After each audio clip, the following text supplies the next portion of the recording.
So here are three questions you can ask in almost any interview that are always going to apply or fit to where you're going. And people like seeing questions on interviews, so it's good to have something on your sleeve. I'm John.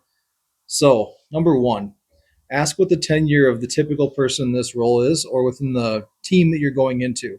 And just say, is it, 1 to 2 years? Is it 3 to 7? Is it like 10 plus, whatever it might be?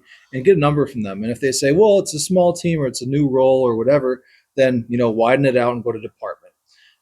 Just make sure you get an answer from them. Because if they say, oh, well, the average tenure is probably, a year and a half, 2 years, that might be a little bit short, especially if they said like 1 year. It's like, okay, are they getting promoted after 1 year? Is this like an entry level role at your organization? Do you have people turning over because you just can't find the right person? They'll give you a lot of insight into whether this role is one of those things where it's a revolving door because the manager is terrible, or this is an actual like stepping point where they take people out of this role and move them up fast, or whatever it might be. But that's a great question to get that info out of the interviewer. Second thing I would ask is, say, the most recent person in this role, were they, good or bad at the role in the grand scheme of things? And if they were good, what made them good? Like, what traits did they have? And if they didn't do so well, like, what were they struggling with? And most people are going to be weary about this question because they're not going to want to say something that would make them look bad, like, oh, this person was bad, and they don't want a bad mouth. And if the person was good, they'll tell you flat out, like, oh, this person was great. Well, that's good to know. One, if they say the person in the role before you was good at the role is probably not a complete mess, and you're walking into a situation that's going to be organized, and you're not going to have a lot of struggle to get caught up.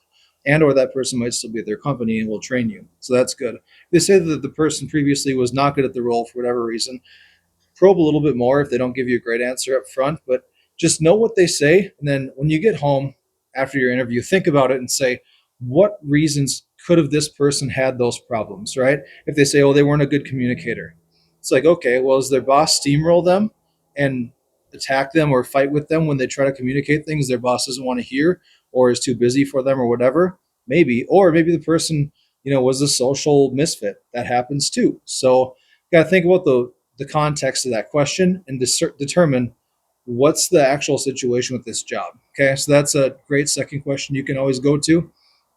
And the third question that I like to go to is, I look at the hiring manager or the person leading the team or whoever you're interviewing with and say, hey, what sort of employees have been good with you, and what sort of people or employees have been not so good with you, like personality wise? What do you look for? How do you communicate with people typically? And ask them to describe the ideal solution for them if they had to go hire someone tomorrow and they got to pick all the traits, and have them just lay it out. Some managers will tell you flat out, like, I want someone who's never going to bother me, get this job done, and stay out of my hair because I'm busy. Cool. If that's you, go for it. If that's not you, stay away from those, because those managers are going to want it to be done right. And when it gets wrong, they're going to get flustered because they're going to go, well, I don't know this job. This has always been someone else's problem. They're not going to be able to help you. Okay. If they say, I just like people to communicate well, and they lean on the social aspect of getting along with people, well, they're probably like a sales, extrovert, that type of person by nature.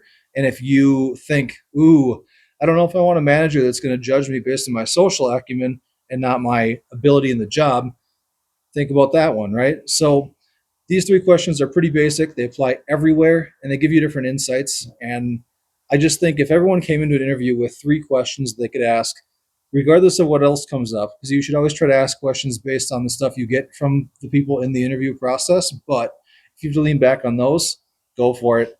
Good, easy questions. They give you good insight and makes my mouth's getting dry here. Makes you look more engaged. So have a great night.